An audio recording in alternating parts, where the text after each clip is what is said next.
Vous êtes-vous déjà demandé pourquoi, dans les moments de profonde souffrance, la première réaction de beaucoup est de regarder vers le ciel et de demander « Pourquoi moi ?»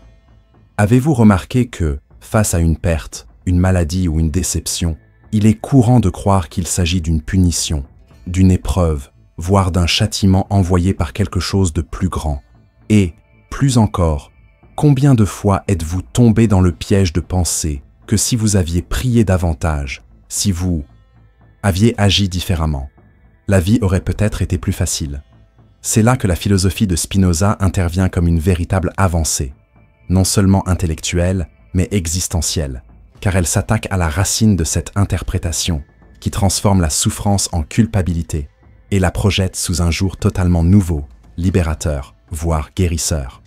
Spinoza nous invite à comprendre que la souffrance n'est pas un message secret envoyé par un Dieu qui s'offense ou prend pitié, mais plutôt la conséquence naturelle de causes souvent incompréhensibles. Lorsqu'on perd son emploi, par exemple, on peut facilement céder à la tentation de penser que Dieu l'a voulu ainsi ou que c'est une épreuve de foi, mais Spinoza démonte cette logique en montrant que le monde ne fonctionne pas selon la volonté arbitraire d'un être anthropomorphe. Ce qui existe, c'est l'ordre nécessaire de la nature, un réseau infini de causes et d'effets qui se déploie sans laisser place au favoritisme ni à la punition. De ce point de vue, la souffrance cesse d'être interprétée comme un fardeau moral ou un échec spirituel, et commence à être perçue comme faisant partie intégrante de la dynamique même de la vie. Et c'est précisément dans ce changement de perspective qu'une profonde transformation peut s'opérer. La grande révolution réside dans la compréhension que cesser de considérer la douleur comme une punition signifie également cesser de s'en sentir coupable. Il ne s'agit pas de nier la souffrance ou de faire comme si elle ne faisait pas mal, mais plutôt d'accepter que la douleur fait partie intégrante de notre condition humaine et peut être comprise rationnellement. Imaginez une personne confrontée à une maladie grave. Dans le modèle religieux traditionnel, on pourrait penser qu'il s'agit d'une épreuve divine et que des prières ferventes pourraient inverser la situation. Mais chez Spinoza, la souffrance n'est la preuve de rien d'autre qu'une conséquence naturelle de processus biologiques, environnementaux et historiques. Ce qui change ici, c'est qu'au lieu de gaspiller son énergie en supplications qui ne changent rien au cours des événements, l'individu est invité à se tourner vers la compréhension de la réalité. Et cette compréhension, paradoxalement, atténue déjà une partie de la douleur. C'est ici que je souhaite vous lancer une invitation directe. Si ce type de réflexion vous touche déjà, si vous sentez que cette façon de voir la vie peut changer votre rapport aux moments les plus difficiles, profitez-en pour aimer et vous abonner à la chaîne. Ce n'est pas seulement pour la faire grandir, c'est aussi pour recevoir chaque nouveau contenu et approfondir ce processus de transformation personnelle par la philosophie. Votre participation est ce qui fait vivre cet espace, et chaque clic est un signe que ce dialogue mérite d'être poursuivi. Pour revenir au cœur du sujet, lorsqu'une personne perd quelque chose de précieux, qu'il s'agisse d'un emploi, d'une relation, ou même de sa santé, la douleur est inévitable, mais la façon dont nous l'interprétons détermine le chemin que cette personne suivra. Interprétée comme une punition, elle engendre colère, ressentiment ou passivité.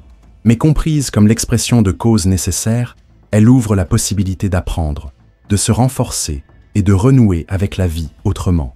Spinoza nous enseigne que la véritable liberté ne réside pas dans l'évitement de la souffrance, mais dans la compréhension de son existence et de sa place dans la réalité.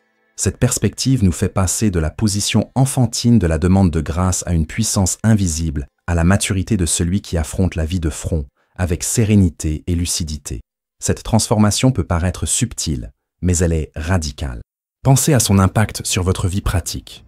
Au lieu de vous noyer dans des « pourquoi » sans réponse, vous commencez à vous demander « comment cela est-il arrivé ? Que puis-je comprendre de moi-même et du monde à partir de cette expérience ?» C'est un changement de perspective, de la lamentation à l'interrogation, de l'impuissance à l'action consciente. Et lorsque l'esprit s'habitue à ce mouvement, l'expérience même de la souffrance change de nature. Elle demeure une douleur, mais ce n'est plus une culpabilité, une punition ou une épreuve. C'est un phénomène à comprendre, et cette compréhension vous fait gagner en puissance, ce qui, pour Spinoza, est la véritable mesure de la vie. Dans cette perspective, la souffrance cesse d'être un abîme pour devenir un passage. comme si chaque perte était aussi une invitation à approfondir nos causes et l'ordre du monde dans lequel nous. Il ne s'agit pas de se consoler avec des phrases toutes faites, mais d'acquérir une nouvelle clarté libératrice. Cette clarté n'efface pas la douleur, mais l'illumine, permettant à quelque chose de plus grand d'en émerger, compréhension, sérénité, force intérieure. Et c'est précisément à ce stade que la philosophie devient pratique, car rien n'est plus transformateur que de comprendre que la douleur n'est pas un message énigmatique d'un Dieu punitif, mais un appel à la conscience, à la lucidité et à l'épanouissement de la vie. Et c'est peut-être là la plus belle des prières de Spinoza. Non pas une supplication, mais un acte de compréhension. Non pas des mots prononcés dans le vide, mais la conscience éveillée qui, même face à la douleur, choisit de regarder la réalité sans masque. À cet instant, la souffrance perd son venin de punition et se transforme en connaissance, et cette connaissance, à son tour, engendre la liberté. Combien de fois avez-vous souhaité que la vie reprenne son cours normal? Combien de fois avez-vous prié, demandé, supplié que quelque chose n'arrive pas, la mort d'un être cher, la fin d'une relation, une perte irréversible, et pourtant rien n'a changé. Ce que nous ressentons dans ces moments-là est une sorte de conflit entre notre désir de contrôle et l'inéluctabilité des choses. Et c'est précisément dans ce gouffre entre vouloir et ne pas pouvoir que la philosophie de Spinoza révèle toute sa puissance transformatrice. Il nous force à affronter la réalité, sans les voiles de l'espoir magique, sans l'illusion que des mots lancés au vent peuvent modifier le cours inévitable du monde. C'est peut-être l'un des points les plus difficiles à accepter, car notre tendance naturelle, face à la douleur, est de rechercher une sorte de négociation avec le divin. C'est comme si nous pensions « si je prie plus fort, si je fais une promesse, je pourrais peut-être infléchir le destin ». Mais Spinoza nous montre que cette logique n'est que le reflet de notre ignorance des causes. Pour lui, tout ce qui arrive suit l'ordre nécessaire de la nature, sans exception. Le lever du soleil demain ne dépend pas de notre prière. De même, la mort d'autrui n'est pas différée par l'intensité de notre supplication. En fin de compte, prier pour l'impossible, c'est comme crier contre la mer pour que les vagues s'arrêtent. Ce cri peut momentanément apaiser l'angoisse, mais il ne change pas le mouvement de l'océan. Et là, un paradoxe se produit. Accepter cette fatalité nous fait découvrir une forme de liberté. C'est comme si, en renonçant à lutter contre l'impossible, un espace s'ouvrait en nous. Cet espace est silencieux, mais fertile. En lui, il n'y a plus de désespoir, mais la sérénité de ceux qui comprennent qu'ils n'ont aucun contrôle sur tout, et que, précisément pour cette raison, ils peuvent diriger leur force vers ce qui dépend vraiment d'eux. La prière, dans ce contexte, cesse d'être une supplication pour devenir contemplation, non pas une demande pour que l'inévitable ne se produise pas, mais un exercice d'acceptation lucide de l'ordre de la vie. Imaginez quelqu'un qui perd un être cher. Sa première réaction est de supplier Dieu de changer les choses, de changer l'ordre établi. Mais lorsque la conscience éveillée réalise que la mort n'est ni un accident, ni une punition, mais une nécessité naturelle, quelque chose change dans son cœur. La douleur demeure, mais elle ne s'accompagne plus de révolte contre l'impossible. À ce moment-là, la personne peut commencer à affronter sa perte, non pas comme une victime d'une punition divine, mais comme quelqu'un qui s'est réconcilié avec le fait que la vie est aussi faite de fin. C'est difficile, mais libérateur. C'est l'une des leçons les plus abouties de la philosophie spinoziste, le courage de regarder la vie telle qu'elle est, sans espérer de miracle, sans s'attendre à des exceptions. Et cela ne nous rend ni froid, ni insensible. Au contraire, cela nous rend plus humains. Car ce n'est qu'en acceptant l'inéluctabilité que nous pouvons vivre plus intensément ce qui est encore présent. Ceux qui ne comprennent pas la nécessité gaspillent le présent en implorant le retour du passé ou le changement de l'avenir. Ceux qui comprennent apprennent à mieux vivre l'instant présent, car ils savent que rien ne se répète à l'identique. Et c'est peut-être là la transformation la plus profonde proposée par Spinoza.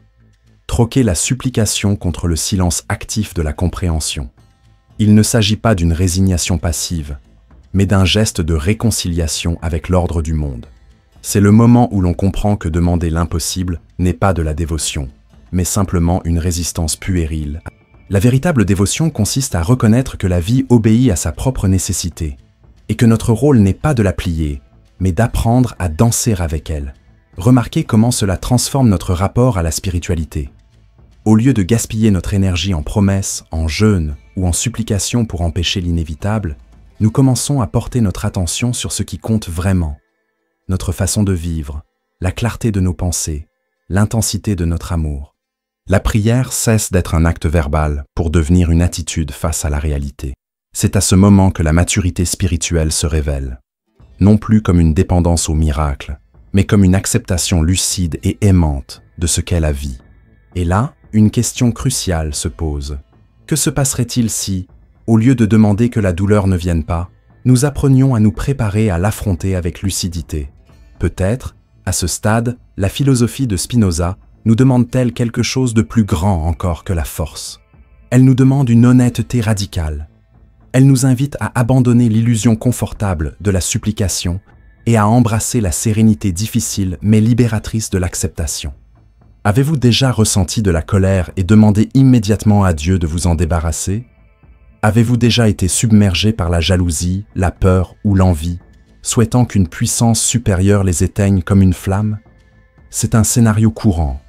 Face aux sentiments qui nous perturbent, nous recherchons la prière comme un remède magique, espérant que la supplication résoudra ce qui, au plus profond de nous-mêmes, est enraciné dans notre façon d'être.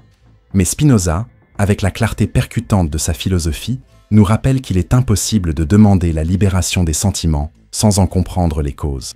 La prière ne dissout ni la colère, ni la peur, ni la jalousie. Ce qui les dissout, c'est la connaissance. Et c'est précisément là que commence la véritable libération. Dans son analyse des affects, Spinoza montre qu'ils sont tous des effets nécessaires de causes qui nous imprègnent. Lorsque nous ressentons de la peur, ce n'est pas parce que Dieu nous a punis ou nous a laissés sans défense. C'est parce que notre corps et notre esprit sont confrontés à quelque chose qui menace notre capacité d'exister. Lorsque nous ressentons de l'envie, ce n'est pas par faiblesse spirituelle, mais parce que nous n'avons pas encore compris les racines de la comparaison et de l'insécurité. Autrement dit, les affects ne surgissent pas de nulle part et ne sont pas envoyés comme une épreuve. Ils font partie intégrante du fonctionnement de la nature, et les comprendre est la première étape pour les transformer. Imaginez maintenant quelqu'un submergé par la colère. Cette personne peut prier, demander 1000 fois à Dieu de lui ôter ce sentiment, mais si elle ne comprend pas la cause de la colère, elle réapparaîtra sous d'autres formes, à d'autres occasions. La supplication peut apporter un soulagement momentané, un sentiment de réconfort, mais elle ne modifie pas la structure du problème. C'est comme prendre un analgésique sans traiter la cause de la douleur. Le symptôme disparaît un instant, mais la racine demeure. Pour Spinoza, la véritable transformation ne réside pas dans la demande, mais dans la compréhension.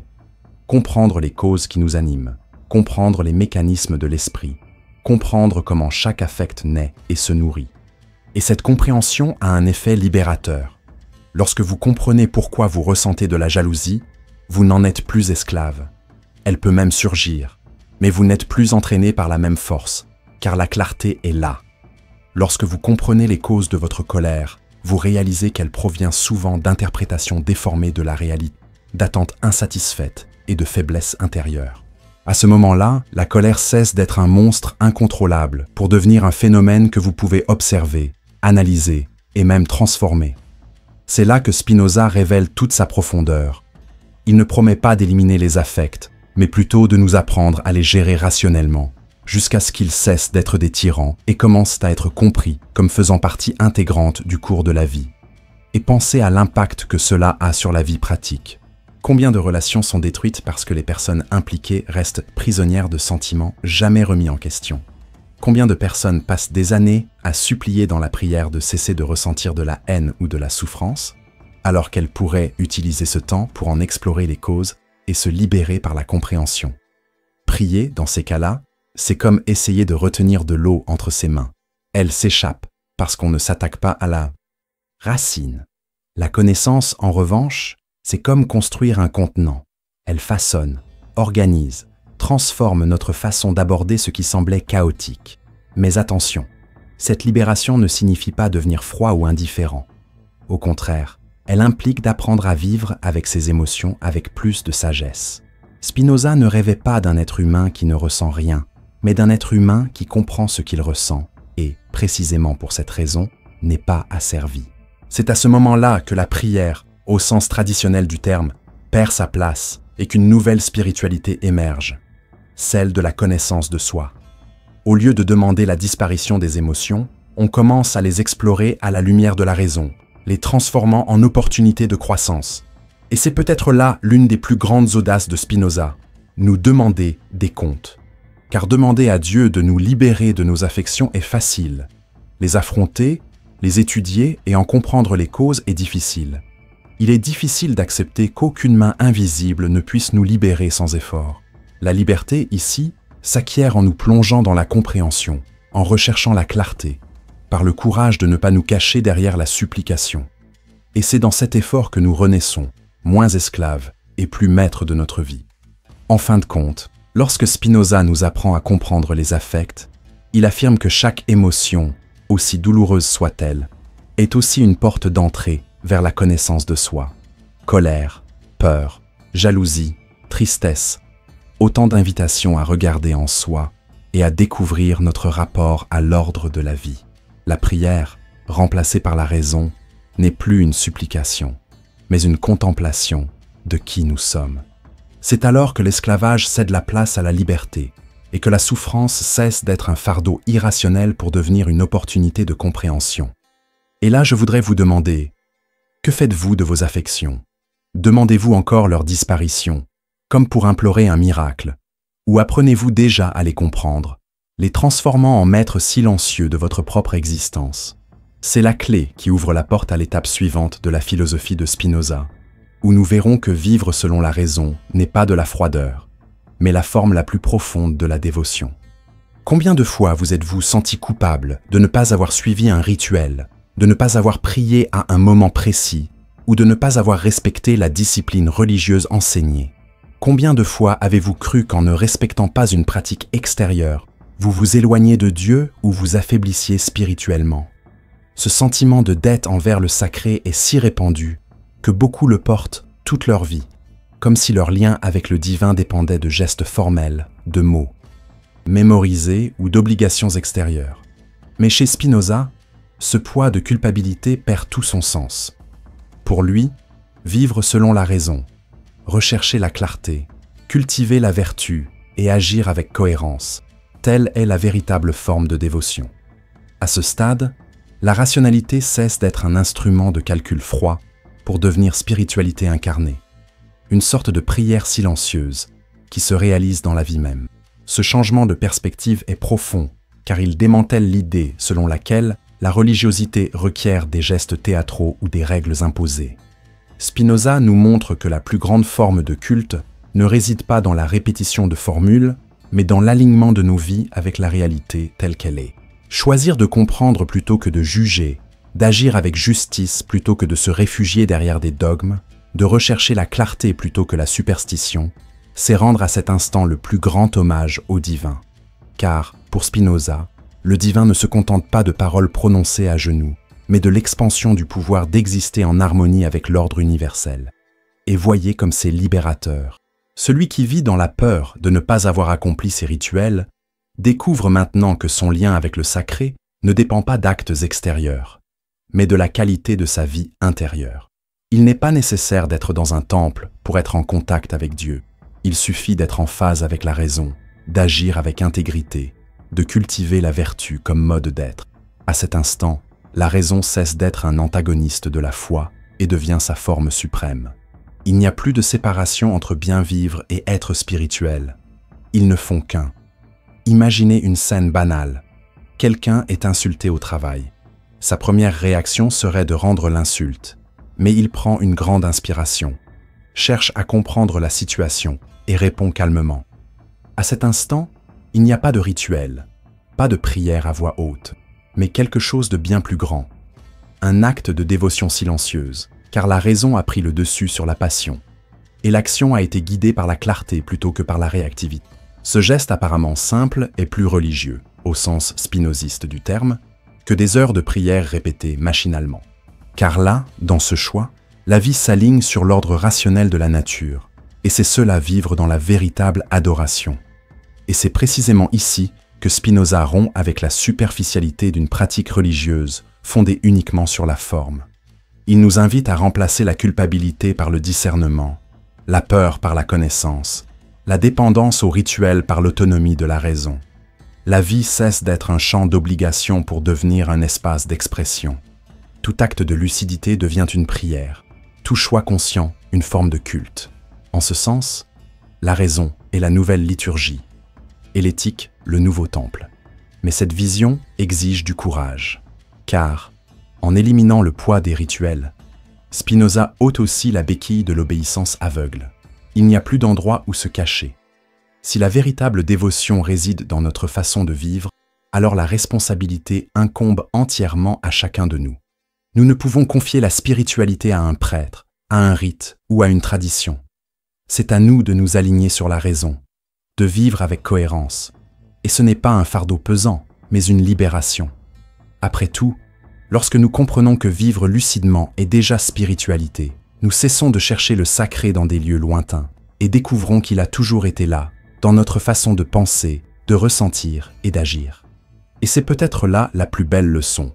Vivre selon la raison, c'est vivre en prière constante. C'est une forme de culte qui ne dépend ni d'horaire, ni de formule, ni de contexte. C'est un état de conscience qui transforme chaque geste quotidien en expression du divin. En ce sens, la raison ne diminue pas la spiritualité, mais l'approfondit. Car lorsque la raison devient dévotion, la vie entière devient un autel. Et c'est là que se situe l'étape suivante. Si la raison est déjà une forme de culte, quel est alors le plus grand fruit de cette pratique? Qu'en ressort-il lorsque nous parvenons à vivre avec lucidité, éthique et cohérence? Spinoza répond: la véritable liberté intérieure émerge, et c'est ce que nous allons maintenant approfondir. Combien de fois avez-vous confondu liberté et faire ce que vous voulez? Combien de fois avez-vous cru qu'être libre signifiait n'avoir aucune limite, aucune règle, aucune responsabilité? Et combien de fois, même en agissant ainsi, avez-vous réalisé que vous étiez toujours pris au piège de peur, d'insécurité, de désirs jamais pleinement satisfaits? C'est là que Spinoza propose un changement radical. La véritable liberté ne réside pas dans le fait de faire ce que l'on veut, mais dans la compréhension de l'ordre nécessaire qui régit la vie et dans l'apprentissage de la vie en harmonie avec lui. Et cette liberté, une fois acquise, n'est pas seulement un concept philosophique, mais une expérience concrète du divin. Spinoza nous montre que lorsque nous ne comprenons pas les causes qui nous animent, nous sommes esclaves de nos émotions, réagissant à chaque stimulus extérieur comme des marionnettes. Une insulte engendre la colère, la frustration, la tristesse, une comparaison l'envie, et nous nous laissons porter comme des feuilles emportées par le vent. Dans cet état, nous pouvons même croire choisir librement. Mais en réalité, nous ne faisons que réagir. La prétendue liberté de faire ce que nous voulons, sans réfléchir, n'est qu'une autre forme d'emprisonnement. La véritable liberté, cependant, naît lorsque nous sommes capables de comprendre les causes de nos émotions et de les harmoniser avec la raison, en agissant non pas par impulsion, mais avec clarté. À cet instant, nous cessons d'être ballottés par le monde et commençons à avancer avec fermeté, comme si nous avions trouvé notre propre axe. Imaginez quelqu'un qui vit dans l'anxiété face à l'avenir. Cette personne prie, demandant à Dieu de dissiper son anxiété, mais le sentiment d'inquiétude revient toujours. La prière ne résout pas le problème, car elle ne s'attaque pas à la racine du problème. Mais lorsque, à la lumière de Spinoza, cette personne réalise que l'anxiété naît de l'illusion de contrôler l'incontrôlable, quelque chose change en elle. La compréhension cède la place à la sérénité, et dans cette sérénité apparaît la véritable liberté, celle de ne plus être prisonnier d'une émotion qui semblait auparavant invincible. Cette expérience, ce moment de clarté et de calme, est plus que psychologique. C'est, chez Spinoza, une façon de toucher le divin. Car vivre en liberté intérieure, c'est en fin de compte vivre en harmonie avec l'ordre nécessaire de la nature. Et cet ordre est l'expression même de Dieu. Et voyez comment cela rejoint tout ce que nous avons abordé jusqu'ici. Initialement, lorsque la souffrance cesse d'être perçue comme une punition, vous commencez à vous libérer de la culpabilité. Puis, réalisant la vacuité de la supplication face à l'inéluctabilité, vous abandonnez l'illusion de négocier avec l'impossible. En comprenant vos émotions, vous cessez d'être esclave de vos propres passions. Et enfin, en réalisant que la raison est la véritable dévotion, vous transformez votre vie en adoration. Tous ces mouvements convergent ici, dans l'expérience de la liberté intérieure. Car seuls ceux qui comprennent, seuls ceux qui acceptent l'ordre du monde et seuls ceux qui vivent en cohérence peuvent véritablement se dire libres. Et il est important de comprendre que cette liberté n'est pas l'absence de limites, mais plutôt leur conscience. Spinoza montre que plus nous comprenons la nécessité des choses, plus nous pouvons agir avec sagesse en leur sein. C'est comme un surfeur qui ne maîtrise pas la mer, mais qui apprend à lire les vagues et par conséquent surfe avec brio. La mer est inévitable, mais notre façon de nous y déplacer dépend de la connaissance. La vie est inévitable, mais notre relation avec elle dépend de la compréhension. La liberté ne consiste pas à arrêter les vagues, mais à apprendre à danser avec elles. Cette vision nous libère, car elle nous libère du rôle de victime du hasard. Lorsqu'on réalise qu'on ne peut changer les lois de la nature, mais qu'on peut changer sa façon de vivre par rapport à elle, le sentiment d'impuissance cède la place à celui de la responsabilité. Et cette responsabilité n'est pas un lourd fardeau, mais une découverte lumineuse. On est capable de vivre avec lucidité, d'agir consciemment, d'accroître son pouvoir d'exister. Et cette expansion pour Spinoza est précisément l'expérience suprême de la spiritualité. Il n'est pas étonnant qu'il appelle cette liberté le bien suprême, car c'est en elle que réside le véritable sens de la vie en Dieu. Et voici une réflexion. Combien de personnes passent leur vie à croire que la liberté signifie faire ce qu'elles veulent, alors qu'en réalité, cela les rend de plus en plus esclaves de leurs propres passions? Combien confondent liberté et rébellion, et finissent par être prisonniers des vices, des excès et de la culpabilité? Spinoza nous montre que la véritable libération ne survient que lorsque nous reconnaissons que nous ne sommes pas maîtres de l'univers, mais que nous en sommes les participants. En acceptant la nécessité des choses, nous cessons de lutter contre l'impossible et commençons à vivre en paix avec la réalité. Cette paix, née de la compréhension, est ce qu'il appelle la liberté. Et la plus grande beauté de cette idée réside peut-être dans la prise de conscience que la liberté intérieure n'est pas seulement un état mental, mais une façon d'être en relation avec tout. C'est la libération de la douleur, car elle ne nous paralyse plus. C'est la libération de la peur, car elle ne nous domine plus. C'est la libération de la mort, car elle ne nous apparaît plus comme une punition, mais comme une partie intégrante de la vie. Et dans cette liberté, chaque geste quotidien devient un reflet du divin. Car vivre en harmonie avec la nécessité n'est pas une résignation, c'est participer consciemment à ce dont nous avons toujours fait partie, la totalité de la nature, ou, selon les mots de Spinoza, Dieu. Et voici l'inévitable étape suivante. Si la liberté intérieure est l'expérience de vivre en harmonie avec le divin, quelle serait l'expression la plus élevée de cette expérience? Que n'est la liberté transformée en amour? Spinoza a un nom pour cela. L'amour intellectuel de Dieu. Et c'est cet amour que nous allons maintenant explorer. Avez-vous déjà remarqué comment l'amour, né du désir ou du besoin, devient souvent une prison? Avez-vous déjà remarqué que, souvent, ce que nous appelons amour n'est qu'une manière déguisée de vouloir contrôler, posséder ou combler un vide? Imaginez maintenant un amour qui ne naît pas du manque, mais de la plénitude. Un amour qui ne s'adresse pas à un objet spécifique, mais à la totalité de l'existence. Un amour qui ne s'exprime pas par des supplications ou des rituels, mais par la compréhension et la sérénité. C'est précisément ce que Spinoza appelle l'amor intellectualis Dei, l'amour intellectuel de Dieu. Et il ne s'agit pas ici d'un amour sentimental ou dévotionnel, mais d'une expérience qui unit raison, émotion et spiritualité en un seul mouvement de conscience. Cet amour n'est pas quelque chose que nous demandons dans la prière, ni un don accordé par un Dieu qui choisit qui aimer. C'est le fruit naturel d'une vie vécue dans la compréhension. Plus nous comprenons l'ordre nécessaire de la réalité, plus nous réalisons que tout ce qui existe, aussi difficile que cela puisse paraître, est une expression de ce même ordre infini. Et de cette reconnaissance naît une sorte de joie profonde, une gratitude silencieuse qui ne dépend pas des circonstances extérieures. C'est l'amour intellectuel, non pas l'amour qui attend, mais l'amour qui contemple. Non pas l'amour qui supplie, mais l'amour qui comprend. Imaginez quelqu'un qui a vécu une grande perte. Au début, la douleur est atroce, et le réflexe naturel est de prier pour que cela ne soit pas arrivé. Mais à mesure que la personne commence à comprendre l'inéluctabilité de la vie, la nécessité de la mort et le fait que chaque être fait partie d'un tout plus grand, quelque chose en elle change. La révolte cède la place à la sérénité, et la douleur, tout en persistant, est illuminée par un amour plus vaste.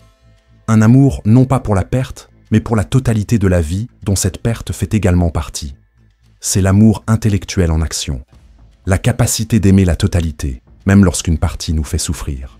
Et c'est là que Spinoza franchit le pas le plus audacieux. Pour lui, aimer Dieu intellectuellement ne signifie pas idéaliser un être suprême ni lui adresser des louanges émotionnelles. Cela signifie comprendre le monde dans ses besoins et, ce faisant, s'en réjouir. Cet amour est rationnel, mais non froid, lucide, mais non distant. C'est le point où raison et émotion cessent de s'opposer pour ne faire qu'un. La compréhension qui engendre la joie. En ce sens, l'amour intellectuel est la forme suprême de spiritualité, car il ne dépend ni de conditions, ni de miracles, ni de réponses aux prières. Il est auto-entretenu, car il naît de la clarté elle-même. Et voyez comme c'est révolutionnaire. Alors que de nombreuses traditions spirituelles cultivent l'amour comme une dévotion soumise à un Dieu personnel, Spinoza propose un amour qui ne rabaisse pas, mais élève. Un amour qui ne nous place pas dans la position de sujet mendiant, mais plutôt comme des participants actifs d'une totalité infinie. C'est un amour sans peur, car il n'y a aucun risque de perte. C'est un amour sans intérêt, car rien n'est attendu en retour. C'est un amour sans fin, car il s'adresse à l'ordre éternel même de la nature. C'est un amour inépuisable, car il ne dépend pas des circonstances, mais de la compréhension même. Et l'impact de tout cela sur la vie pratique est immense. Imaginez vivre chaque jour, même face à la douleur et à l'incertitude, avec la joie silencieuse de savoir que tout fait partie d'un ordre supérieur. Imaginez ne plus avoir besoin de demander quoi que ce soit, car le simple fait d'exister en harmonie avec le tout procure déjà un contentement.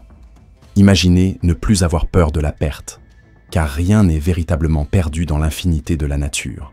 Cette expérience n'élimine pas la douleur humaine, mais l'intègre à un horizon plus vaste, où la douleur cesse d'être un ennemi et devient partie intégrante de la vie. C'est dans cet horizon que naît la véritable paix. Cet amour est aussi la réponse la plus profonde au vide de la supplication. Car lorsque nous aimons Dieu intellectuellement, nous n'avons plus besoin de demander, plus besoin de négocier, plus besoin d'avoir peur. Tout est déjà contenu dans la joie de comprendre et d'exister. C'est comme si la prière, de simples paroles adressées au ciel, s'était transformée en un état de conscience permanent, où toute notre vie devient une sorte de contemplation amoureuse. C'est une prière sans parole, mais plus puissante que n'importe quelle supplication. Et c'est peut-être là que réside l'aboutissement de tout le chemin parcouru jusqu'ici.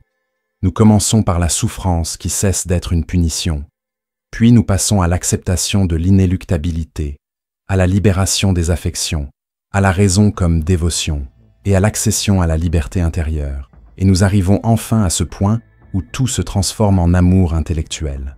C'est le sommet de la philosophie spinoziste et en même temps une pratique de vie.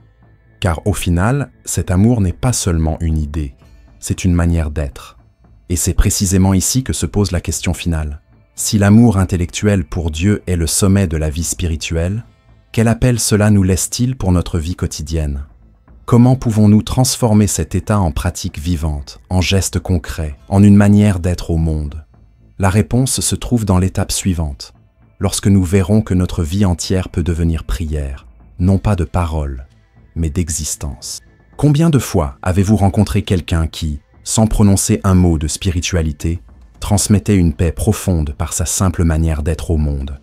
Combien de fois avez-vous remarqué que certains individus, sans manifester de foi ni de rituel, rayonnèrent d'une présence qui inspirait sérénité, confiance et sens? Tel est l'aboutissement du chemin que Spinoza nous propose, permettre à notre vie entière de se transformer en prière, non pas au sens de parole, mais d'une existence, vécue en harmonie avec la raison, la liberté intérieure et l'amour intellectuel de Dieu. Ici, nul besoin de demander. car demander implique un manque. Nul besoin de négocier, car négocier présuppose un Dieu humain, qui s'offense ou a pitié.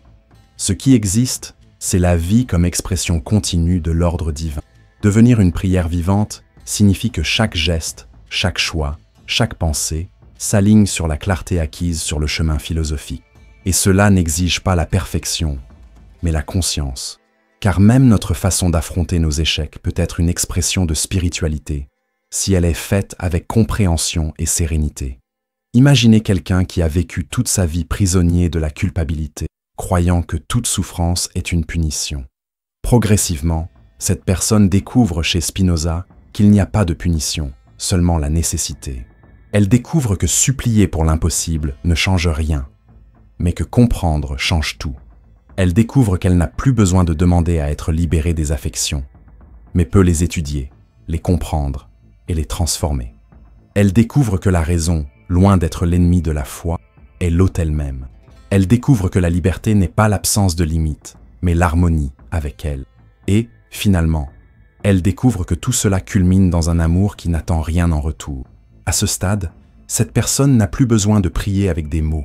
Sa vie entière est devenue une prière. Et voyez comment cela se manifeste au quotidien. Un père qui élève ses enfants avec patience, car il comprend les causes de l'impatience et choisit d'agir rationnellement.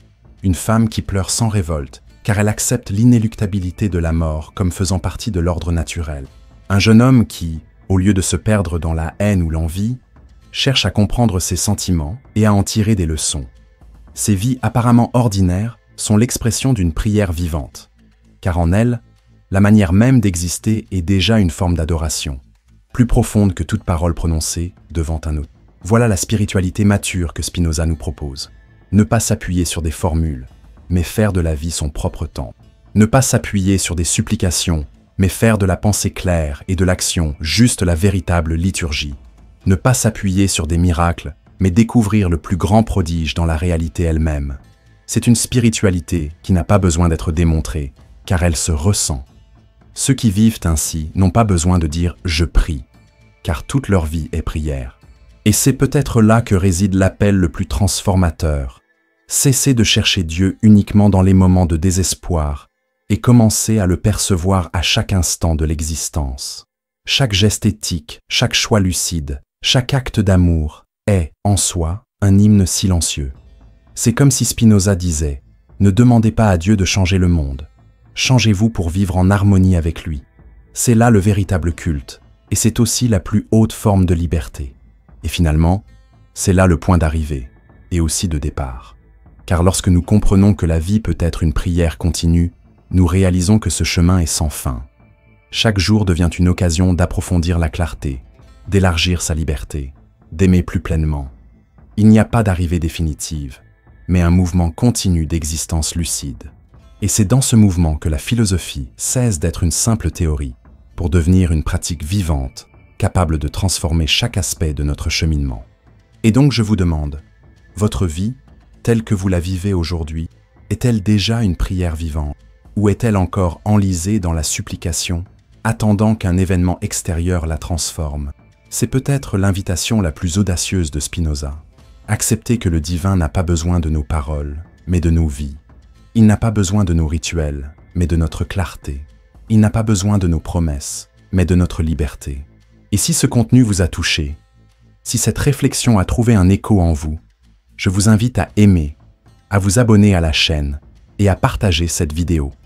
Ce faisant, vous soutiendrez non seulement ce travail, mais vous contribuerez également à diffuser une spiritualité qui libère, fait mûrir et transforme.